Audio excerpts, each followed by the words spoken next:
A paz do Senhor Jesus, irmãos. Amém. Por favor, pode tomar os assentos. Nós vamos ler a palavra do Senhor no Evangelho de Lucas. Amém. O Evangelho de Lucas. O Evangelho do Senhor Jesus.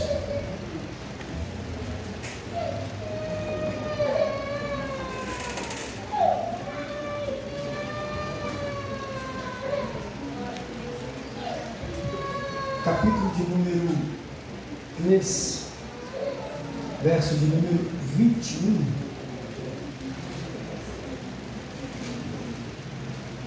E aconteceu que, como todo o povo se batizava, também Jesus, sendo batizado, orando ele, o céu se abriu. E o Espírito Santo descia sobre ele em forma corpórea, como pomba. E ouviu-se uma voz do céu que dizia: Tu és o meu filho amado, em ti me comprazo. E o mesmo Jesus começava a ser de quase 30 anos, sendo como se cuidava, filho de José. Amém? Eu estou feliz por estar convosco nessa noite.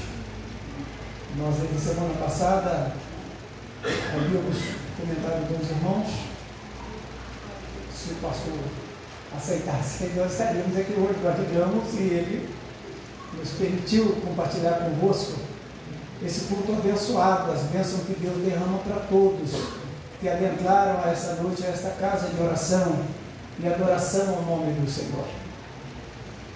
E nós viemos então compartilhar convosco essas bênçãos de Deus, visto que hoje nós não teríamos culto. Então, eu quero compartilhar convosco um pensamento nas Escrituras. Como vocês viram, está aqui uma parte da nossa igreja.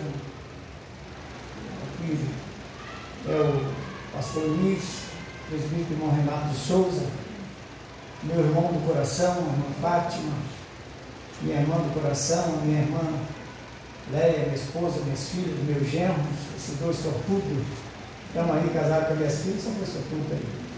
Mas está aqui a minha sobrinha também. E as minhas netas estão aqui, as 4 netas, estão todas ali, né? E tem a minha neta de 15 que está lá atrás, a minha escritora e secretária, a Lana Emily Araújo. Mas o mais importante que está aqui é Jesus de Nazaré.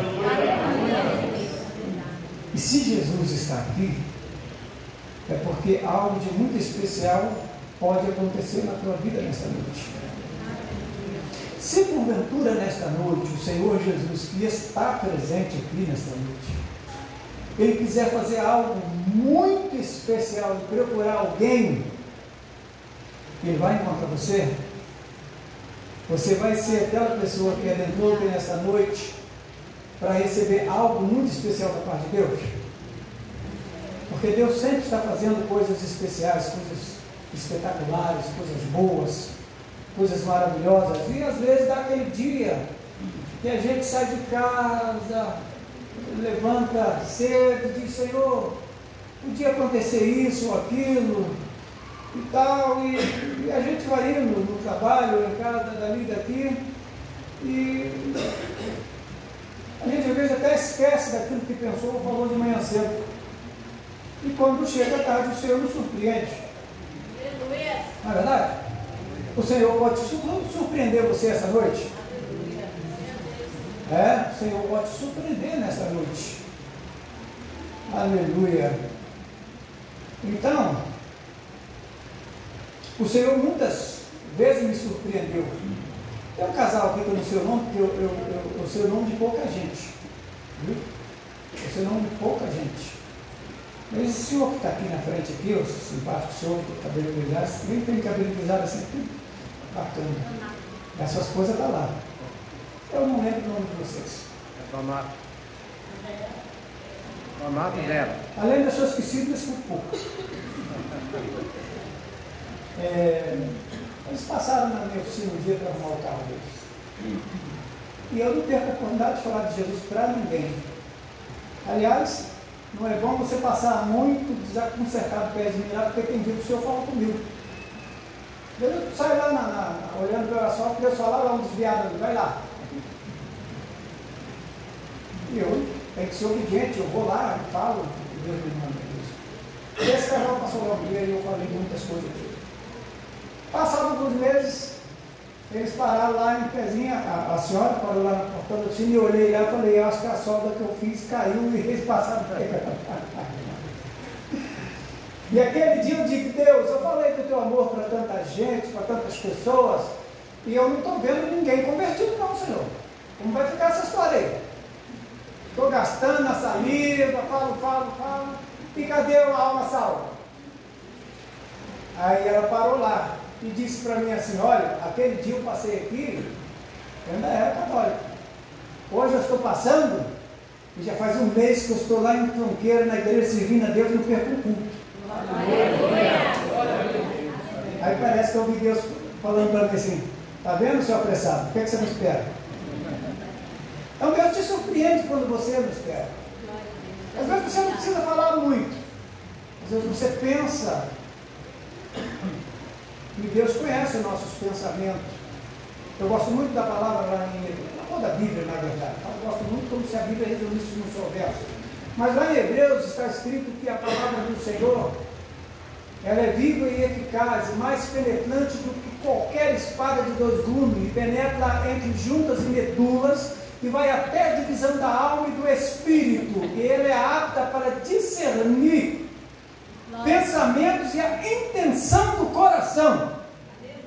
Toda vez que eu lembro disso, eu digo, olha lá o que você pensa, que o teu coração está intencionado porque Deus está vendo, está olhando.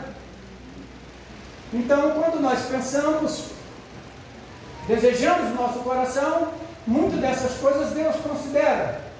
E às vezes são coisas que nós precisamos, necessitamos, e Deus nos atende. Muito disso é capricho. Quando é capricho, aquela coisa assim, passa. Mas quando Deus confere, que é o que você almeja, deseja no teu coração, Deus, Ele trata desse assunto para você. E quando você desloca da tua casa e vem para a igreja, o Senhor fala.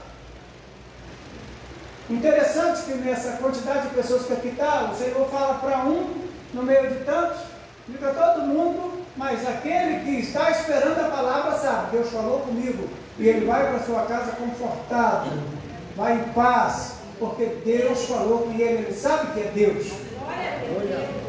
Aí, após uma fala nossa na igreja, deu uma discussão entre um casal lá na igreja, uma moça e um moço. O moço dizia para ela, você é linguaruda, porque você contou para o pastor tudo que eu falei para ti. Ele falou, não, você que é precipitado, porque a gente já vinha pelo caminho agora conversando esse assunto, e nós entramos na igreja, e nós conversamos com o pastor. Aí ele falou, mas então o que é isso? É o Espírito Santo de Deus, falando para você que Deus está ouvindo tudo. É maravilha o Espírito Santo de Deus.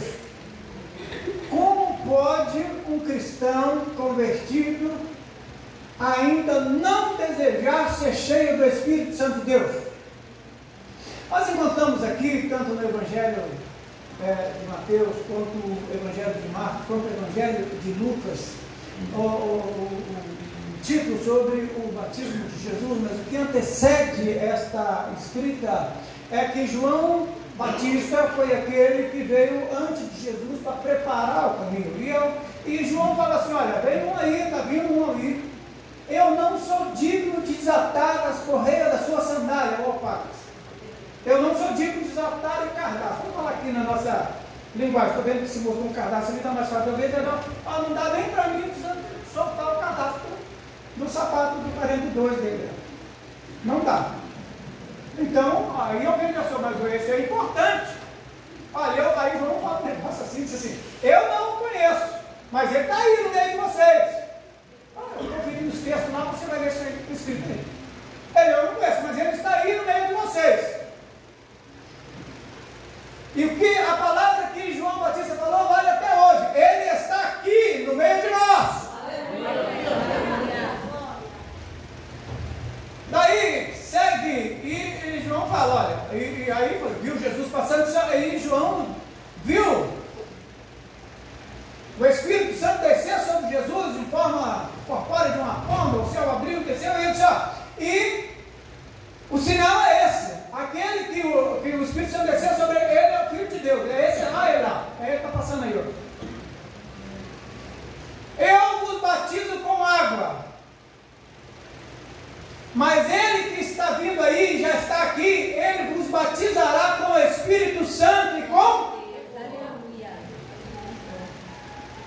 Ele vos batizará com o Espírito Santo e com fogo. E nos outros lugares está escrito só batizará com o Espírito Santo. E João disse, olha, aquele que me mandou batizar com água, ele já me orientou.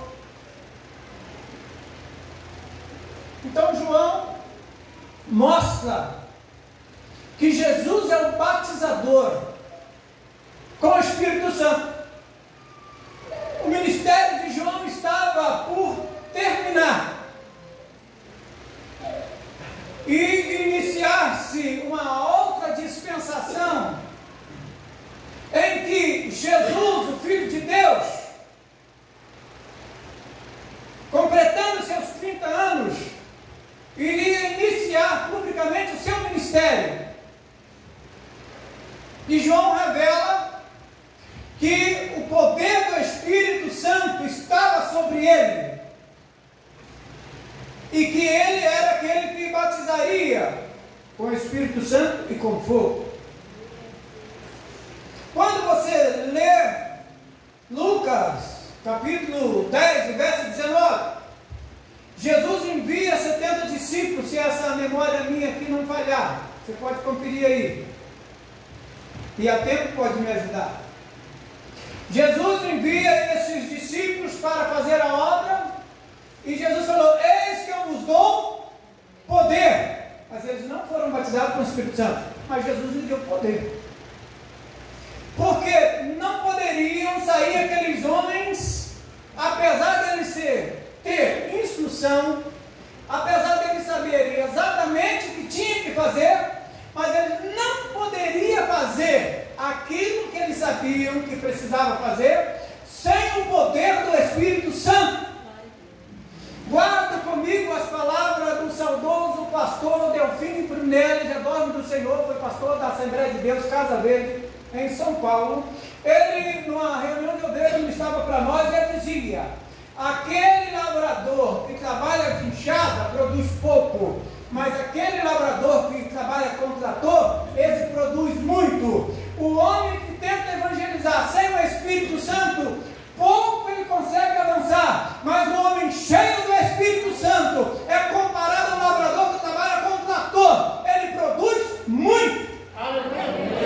Você vai olhando então que Jesus manda o seu discípulo e dá poder sobre eles, e os discípulos voltaram felizes, porque eles tinham algo que poderia de fato ter resultado. Eles voltam falando para Jesus, cheio de alegria, nós expulsamos demônios, nós curamos enfermos, e nós estamos muito felizes porque até os demônios nos sujeitam. Então Jesus fala para eles, vocês estão felizes, está bom demais, mas alegrai-vos antes, porque o vosso nome está escrito no céu.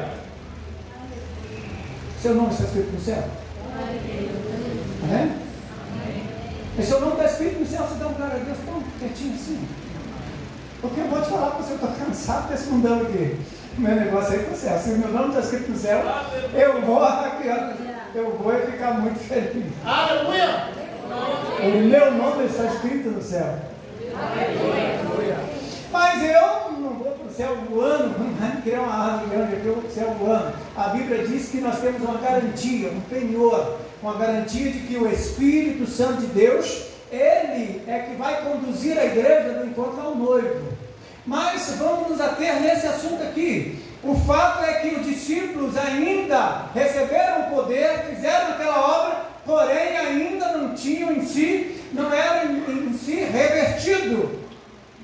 Mas nós encontramos também no Evangelho de João, no capítulo 16, Jesus falando assim, olha, é necessário que eu vá, porque se eu não for, ele não virá.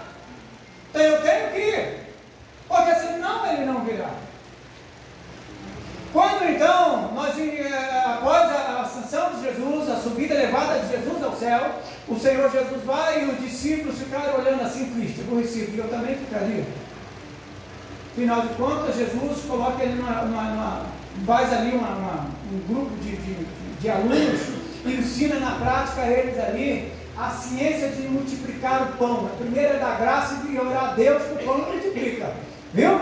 Se o pão estiver faltando, agradeça a Deus. É um negócio meio esquisito. Imagina se o pão está lá, meia conta, você dá graças a Deus e o pão multiplica. Mas o caminho é sempre você ser grato. E Jesus ensinou isso aos seus discípulos. Demônio, você não conversa com ele, não. Você precisa de autoridade e expulsa ele no meu nome, porque no meu nome expulsarão demônios, falarão novas línguas. Aliás, diga de passagem que o crente batizado pelo Espírito Santo, que ele fala em língua, ele fala dos mistérios de Deus, dos particulares com Deus, e edifica a si mesmo. É uma coisa extraordinária. E eles aprendem na prática a libertar pessoas, a curar pessoas, a multiplicar o pão e até pagar conta. Jesus ensinou para eles. Vocês estão pensando o quê? Alguém que é difícil para pagar conta, Jesus falou para ele. Quando foi cobrar Pedro lá, falou, Jesus, o teu, falaram para Pedro, Pedro, o teu mestre não paga a mas Jesus falou, que é isso? Pedro foi falar, Jesus, eu estou falando aí que nós somos pagadores. Jesus falou, não, senhor, vai lá pegar um peixinho lá. Vai lá, joga lá o anzol e o primeiro peixe que você pegar, você traz. E Pedro pega o primeiro peixinho, abriu a boca do peixe, pagou a conta do imposto de Jesus e pagou de Pedro também. Então Jesus ensinou tudo, e eles aprenderam mesmo. E quando Jesus sobe ao céu, eles ficaram tristes, eu ficaria, porque depois de aprender tanta coisa boa, eu ficaria triste também. E eles ficaram lá, olhando assim, para o céu, e os dois seres angelicais falaram, vocês estão olhando? Da mesma forma que vocês viram ele ir, ele voltará. Porque ele tem um compromisso contigo, que é a igreja. Jesus tem um compromisso contigo, que é a noiva do Cordeiro. Jesus tem um compromisso contigo, cujo nome está escrito no livro da vida. E aí, eles receberam a ordem. Agora vocês vão lá, vão orar lá e serão revertidos. Agora sim. Até então, ele falou, vocês vão para lá, vão orar e serão revertidos. Vocês estão vestidos, mas agora vocês vão estar revestidos. Eles já tinham passado pelo processo da conversão, já tinha tirado aquela roupagem velha, aquela roupagem do pecado, manchada pelo pecado, as muitas fases, muitos pecados, mas eles agora já estavam vestidos, mas eles precisavam ser revestidos com poder. Aleluia! E se você voltar às páginas do Antigo Testamento, você vai ver que Sansão, se diz alguém que explora as páginas da Bíblia, diz que Sansão não era um homem fortão, Sansão era um camarada magricelinho. E tem sentido, porque senão, se Sansão é um homem forte, musculoso, como chama esses caras que faz musculação? Quem falou mais alto que eu não vou nem arriscar falar que eu posso errar, isso aí. Sansão não era um cara desse aí que eu falou agora, fortão assim, não. Sansão diz alguém que ele era um camarada sem físico, sem aparência, mas quando o Espírito de Deus vinha sobre ele arrancava os portões da cidade, ele vencia um monte de soldados, porque o Espírito de Deus estava sobre ele. E assim a Bíblia registra muito esse fato. Você imagina bem agora a missão da igreja, a missão do discípulo, a missão do povo de Deus saindo aí para enfrentar as hostes da maldade, os principados da maldade, os demônios na sua maldade, enfim, eles precisavam de alguma coisa a mais. E Jesus falou, vocês vão então orar até que do alto sejam revestidos de poder. Aleluia. Porque eles provaram uma pitada, um pouquinho, mas ainda não estavam revestidos. Me faz entender, você não é obrigado a concordar comigo, que o Espírito Santo desceu sobre Jesus e ficou no governo de Jesus. Como era no Velho Testamento, o Espírito Santo estava em algumas classes de pessoas, não na totalidade das pessoas.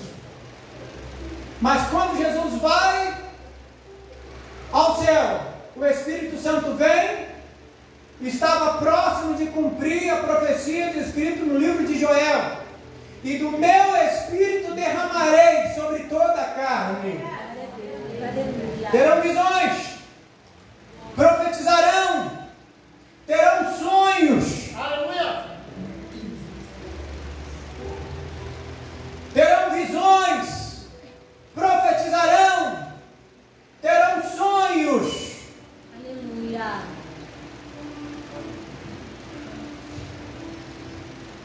E é fácil, se você olhar para a Bíblia, o Espírito de Deus vinha na vida de Davi, e vocês veem o sucesso que foi na vida de Davi, como Sansão, como Moisés. Eu acho extraordinária a Moisés, Deus pegando o Espírito de Moisés e acrescentando na vida do outro homem, era uma graça extraordinária, porque o Espírito de Deus estava sobre ele. Mas agora havia uma missão a se desenvolver numa escala muito maior. E o Senhor Jesus, então, ele vai, o Espírito Santo vem. E João recebe essa revelação dizendo: ele está aí já. Ele não está longe, ele está entre vocês. Ele vos batizará com o Espírito Santo e com fogo. Quando eu fui analisar, quando eu fui pensar, batizar com o Espírito Santo com fogo, mas fogo é um dos símbolos do Espírito Santo, mas fogo também fala de juízo. Vocês veem que João fala: ele tem na sua mão a pá, e limpará só ele, queimará a palha no fogo. Olha, palha fala daquilo que não tem resistência, que não tem durabilidade, aquilo que muitas vezes se despreza. Você acende um fogo com a palha, o fogo dá aquela labareda e logo se vai, sobra só cinza. Mas ele tem na sua mão a palha e limpará só ele, queimará a palha no fogo. Mas o trigo, ele coloca lá no celeiro. Você não é palha, você no mínimo precisa começar a ser o trigo. Até porque no final da ceia Deus mandará os seus anjos e ele vai colher o joio para ir, mas o trigo vai colocar no celeiro. E é bom lembrar que se vai colocar à esquerda, não vai nesse assunto de esquerda, mas vai colocar à esquerda os bodes, eu não quero nem saber desse assunto, eu quero ser ovelha, porque elas vão ficar direito. Aleluia. E o salmista tinha razão: o Senhor é o meu pastor, eu sou a ovelha do seu pastoreio, eu quero saber disso. Ele tem compromisso, um batizador com o Espírito Santo, ele tem compromisso com o seu rebanho de ovelhas, ele tem compromisso com a noiva do Cordeiro, com a igreja, ele tem um compromisso. E aí, meu querido, quando eu começo a imaginar: Senhor, por que tu vai batizar então com fogo? Se fogo também tem a ver com juízo. O inferno, o fogo do inferno, a Bíblia diz que lá no inferno tem uma música meio esquisita, que é pranto e ranger de dente, eu nem sei como é que é isso, mas lá o fogo nunca se apaga, o bicho nunca morre, isso é fogo lá no inferno. Lá em Sodoma e Gomorra, Deus mandou fogo, destruiu Elias. Quando foram pegar lá o capitão com mais 50 para prender Elias, Elias falou: se eu sou homem de Deus, desça fogo do céu, e queimou aquele povo tudo, né? Se eu sou homem de Deus, desça fogo, enfim. O fogo tem um sentido de juízo em muitos versículos da Bíblia. Você, leitor da Bíblia, precisa olhar com carinho, porque senão você cita uma coisa sendo outra. Mas por que Deus vai te batizar com o Espírito Santo e com fogo? No meio de um tempo como esse que nós estamos vivendo, tempo difícil e trabalhoso, a Bíblia nos alerta e diz assim: olha, no mundo, neste mundo tereis aflição, e temos sofrido muitas aflições com muita coisa. Se alguém está imaginando que o tempo da igreja passou, houve tempos de ouro da igreja, é verdade, mas o nosso tempo continua ainda sendo um tempo especial, e eu acredito que só precisa um pouco os irmãos voltar às páginas da Bíblia Sagrada e saber que se Deus quer batizar o crente com o Espírito Santo com fogo, esse fogo do Espírito Santo, ele vai despertar você, ele vai mover você do teu lugar, para que você abra a tua boca e comece a profetizar as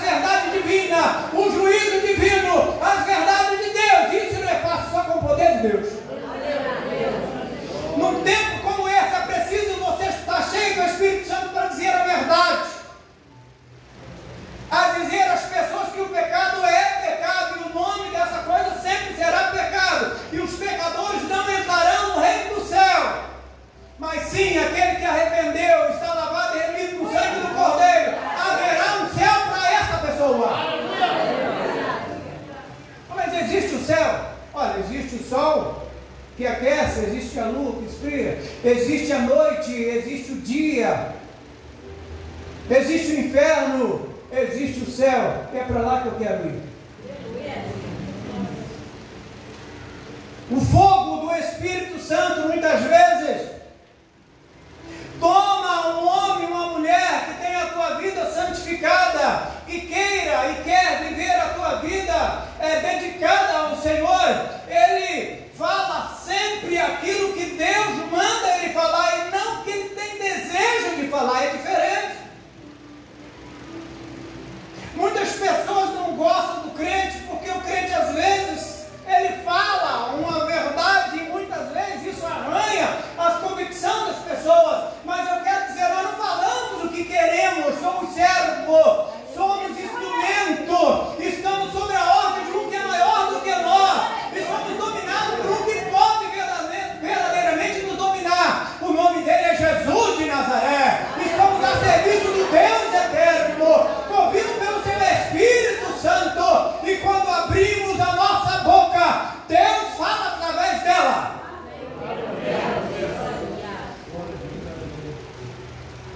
Mas quando Ele te batiza com o Espírito Santo, é preciso você saber que nós falamos sempre Espírito Santo porque existe o espírito imundo. O espírito imundo, o que é o espírito imundo? O espírito imundo é aquele espírito que ele entra em qualquer um. Ele entra no bêbado, ele entra no drogado, ele entra na prostituta, ele entra em qualquer um. Em qualquer condição. O camarada está caído no meio da lama, o espírito imundo entra nele. Ele acaba de prontar um brigão, uma desordem, o espírito imundo entra nele. E a Bíblia diz que o estado desse torna-se pior. Eu costumo dizer para as pessoas que fazem coisa errada, as pessoas dizem, fulano é mau. Ele não é mau porque ele nasceu mau, ele é mau porque o pecado domina ele. Romanos capítulo 4, verso 6, ou 6, verso 4, apóstolo Paulo fala disso, aquele que comete pecado é servo do pecado. Ele simplesmente obedece àquele que está acima dele. Ele não é por natureza todo ruim, mas aquela força contrária toma conta da vida dele. Eu evangelizei muito nas ruas à noite, pastorei na cidade de Upá, e nós saímos à noite, lá é muito quente, e nós saímos com os jovens evangelizar à noite as pessoas, e muitos jovens, nós falávamos do amor de Deus, diziam, moça, você quer continuar nessa vida? Eu disse, não, pastor, eu não quero continuar nessa vida. Então vamos comigo. Eu disse, mas eu não tenho condição, pastor. Aqui em Caxambu, na porta da igreja, saí do culto, o moço estava lá chorando, sem família, chorando, na porta da igreja. Eu disse, você levanta daí. Ele olhou para mim e disse, pastor, tem ainda chance para mim? Ainda eu tenho oportunidade? Será que eu vou conseguir mudar de vida? Eu queria tanto mudar de vida, mas eu não tenho força nem para levantar daqui.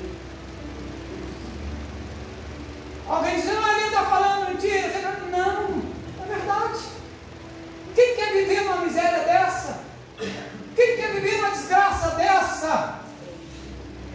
Quem quer viver no submundo do crime, sujeito a ficar trancado na prisão como uma fera, como um animal? Quem quer? Ninguém quer na prática, ali na verdade. Mas ele não tem força para ser outra coisa.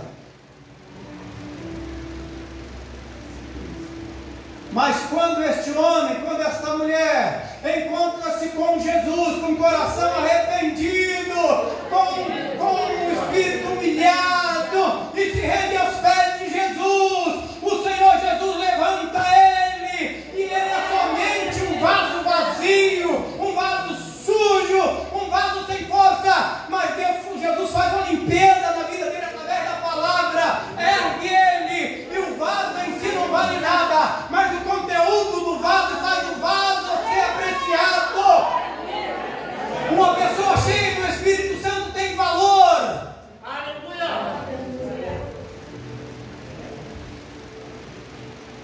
Evangelizei um moço quando trabalhei na General Motors, por nome de Verdezino, e e atendia pelo apelido de BT. O Azul. Era um senhor escuro, bem alto, e brigava com todo mundo. E era um homem sem paciência. E logo me aconselharam: olha, eu estou vendo você ficar falando com o outro, o VT está lá, você deixa ele, que aquele homem não presta. E eu pedi autorização para realizar um culto lá dentro e ganhei essa autorização. Então, nós só tínhamos 15 minutos, porque o almoço era 45 minutos, e o restaurante era um pouco distante da sessão onde nós trabalhávamos. Então, sobrava 15 minutos, nós fazíamos um culto de 15 minutos. E o primeiro culto, eu passei andando muito depressa para chegar lá na hora, e vi num canto o VT lá, sentado, cabeça baixa. Eu olhei, falei: esse homem não é bravo nada, ele está precisando de Deus. Mas, por segurança, eu vou chamar de longe. Dei uma distância. Senhor VT, tem um culto ali, você não quer ir conosco? Ele levantou a cabeça e falou: sabe o que eu estou precisando? E eu parei a sessão, eu na frente, e aquele senhor desse tamanho, que ninguém ficava perto dele, ninguém tinha amizade com ele, ele vindo atrás e eu na frente. Primeiro culto, cantamos o hino 15, é claro. Creio no Senhor Jesus, se as alturas da tua casa. E terminamos o culto com 15 minutos, e fomos cada um para a sua sessão trabalhar. No outro dia, eu passei na Betel, comprei 2 Bíblias. Os colegas ali que estavam ali assinaram com a Bíblia, e eu então dei um para um carregado que eu tinha ido ao culto, e a outra Bíblia eu dei na mão do BT. Olha aqui, meu irmão, nós fizemos presente porque vocês dois foram as primeiras pessoas que vieram aqui, e nós queremos deixar lembrança. O carregado pegou a Bíblia e disse: muito obrigado, tá? Foi saindo. O BT pegou aquela Bíblia e abriu ela. Olhou para a Bíblia e olhou para mim e disse: nunca ganhei um presente tão bom. Glória a Deus. Nunca ninguém me deu um presente desse. 15 minutos, vamos para a sessão. Passaram poucos dias, em função de uma briga que eu tinha recentemente se envolvido, mandaram ele embora. Logo a seguir, pedi demissão e vim pastorear em Caxambu. E eu estava numa reunião lá em Taubaté. O homem era meio avantajado na altura. Eu lá do culto, eu enxerguei lá no meio do povo. Terminou o culto, fui falar com ele e disse: irmão, eu estou aqui nessa igreja e ninguém me bateu. Eu falei: mas você se converteu? Ele desde o primeiro dia que eu peguei a Bíblia. Aleluia. Aprendeu a tocar sax e foi tocar sax na banda da sede. A esposa dele teve um derrame nos olhos. E ele disse: olha, se você fosse crente igual eu, Jesus te curava. E ela falou: se Jesus me curar, você é crente. Foi na igreja, Jesus curou ela. Aleluia. Ele levou a filha também. Sabe por quê, meu querido? Um homem é como um vaso desse. Esse vaso ainda está mais ou menos bonitinho. Mas sem essas flores, pouco valor tem. É capaz de você comprar ele por pouca coisa. Mas quando essas flores estão aqui, se percebe a beleza não do vaso, mas das flores. Quando aquele homem pegou a Bíblia, o coração dele foi abalado. Deus fez a limpeza na vida dele. O Espírito Santo entrou nele. E ele nunca mais ficou sem ir à igreja. Aí, sabe o que ele fazia nas varavagas antes de ser crente?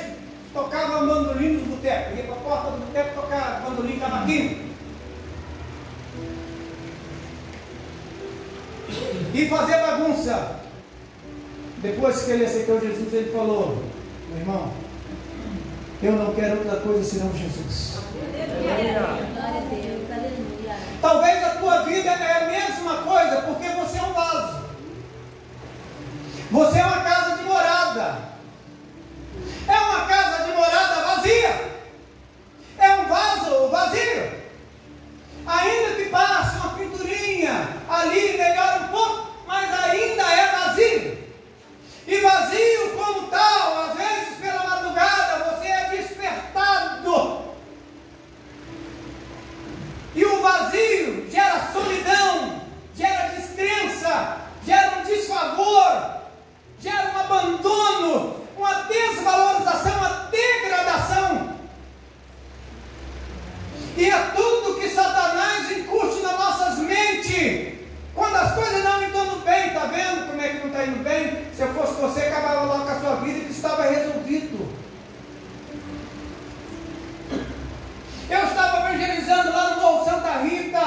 lá em Caxambu. E quando chegamos numa casa batendo palmo, sai uma senhora com os braços já cortados. O nome de Denise atende ela, até hoje está lá. Com os braços cortados. O que é isso? O que está acontecendo com a senhora? Eu quero tirar minha vida é uma desgraça. Eu disse, não, minha filha, vamos para a igreja. Vamos enrolar um pano aí, vamos fazer uma remenda aí. E ela foi para a igreja. E continua viva até hoje. Vaso vazio, é frio, não tem nada. Mas quando você se encontra com Jesus, Jesus pega esse vaso vazio, derrama o Espírito Santo nele, o óleo do Espírito Santo já brilha, você já fica bonito. Agora você chega com o Espírito Santo, você fica bonito.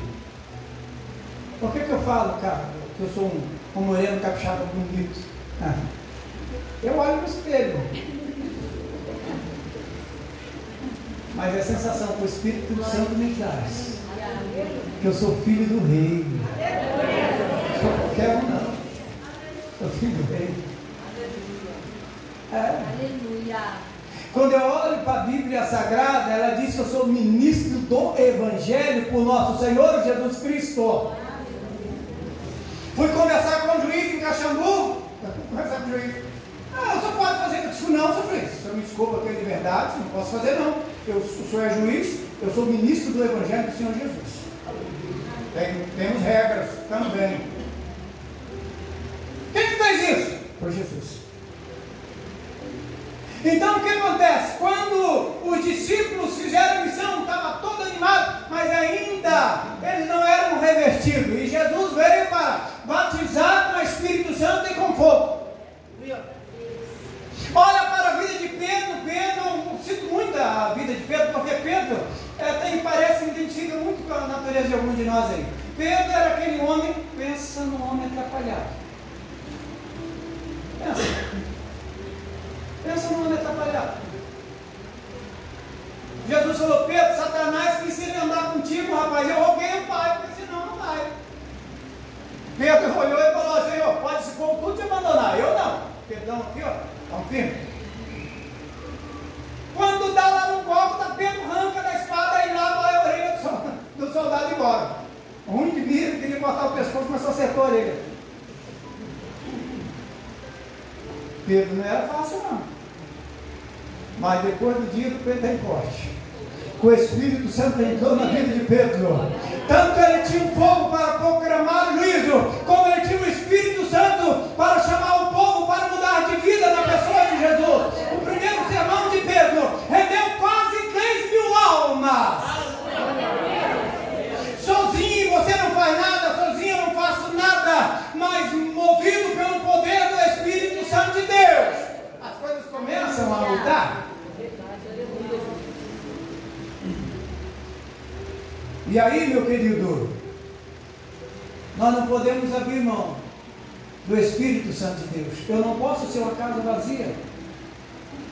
Eu não posso ser uma casa vazia, eu não posso ser um vaso vazio. Porque isso também incute no sentido de nós visualizarmos as coisas de forma diferente. O mundo apregoa uma situação que ela não é exatamente a verdade patente que nós temos que confrontar toda hora. O mundo separa uma ideologia de que as pessoas têm que fazer sucesso a qualquer custo, mesmo que tenha que pisar em alguém. A mídia apregou uma situação que você tem que ser um supermodelo para poder ser visto. Mas a verdade de Deus não é isto. A verdade de Deus é que Deus promove a cada um de nós à medida que nós nos humilhamos aos seus pés, que nós nos colocamos ao pé da cruz. As portas se abrem. A bênção acontece em todos os seus sentidos. Agora, aqui nessa terra, eu não posso viver sem o Espírito Santo de Deus. Eu não posso viver sem o Espírito Santo de Deus. Esses músicos que vocês vieram tocar aí, cada um tocando mais bonito que o outro. Esses instrumentos que estão aqui, teclado, baixo, guitarra, é como eu e você. Estão tudo quietinho ali, ó. O somzinho que você está escutando ali deve estar gravado lá no notebook lá, isso? Os instrumentos estão tudo quietinho lá. Ninguém deles fala nada. Não há uma vida propriamente dita neles. A hora que ele pegar ali vai sair um som. E nós muitas vezes somos como esse instrumento. Funciona, mas precisa do músico. E você quer funcionar bem, precisa do Espírito Santo de Deus. Sabe por que muito casamento não está dando certo? É amargo, é chato. Porque você não conversa com o Espírito Santo de Deus. Você sabe que muitas vezes o filho e o pai e mãe não se entendem. Porque a sua frieza não consegue interagir porque não tem o Espírito Santo de Deus. Você sabe, por mais que você faça curso, você estude e não é bem sucedido, você não tem o Espírito Santo de Deus, ainda que capacitado. Paulo diz, a minha capacidade vem de Deus, 2 Coríntios 3:5. Até para isso eu preciso do Espírito Santo de Deus? Claro que sim, porque Ele fala contigo, Ele te orienta. E outra coisa mais linda do Espírito Santo, Ele te consola, Ele te consola. Aleluia, glória a Deus. Como isso faz tanta falta? Porque às vezes mesmo no meio da multidão, nós ainda nos sentimos só.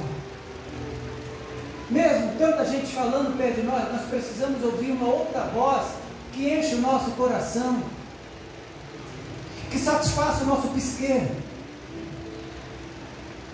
Aí Jesus veio, porque a religião já estava falida naqueles dias, e João revela, olha, Ele está aí no meio de vocês, e Ele vos batizará com o Espírito Santo e com o fogo. E aí, Ele veio com esta missão, Ele quer cumprir esta missão, e agora eu preciso desejar, eu preciso querer, eu preciso ofertar um lugar na minha vida para Ele. Eu preciso convidá-lo a estar na minha vida. E se você não fez, se você não teve essa experiência com Ele, se você não provou dessa essência maravilhosa, é o teu dia hoje. Ele está no meio de nós, disse João Batista. Eu também passei, eu já senti ele aqui nessa noite. Posso convidar a igreja, pastor? Você pode ficar de pé comigo? Aleluia. No caminho do bom, lá foi Deus sofrer por mim, sofrer por mim. As pedras que pisou, mesmo sendo Deus, mesmo sendo Deus,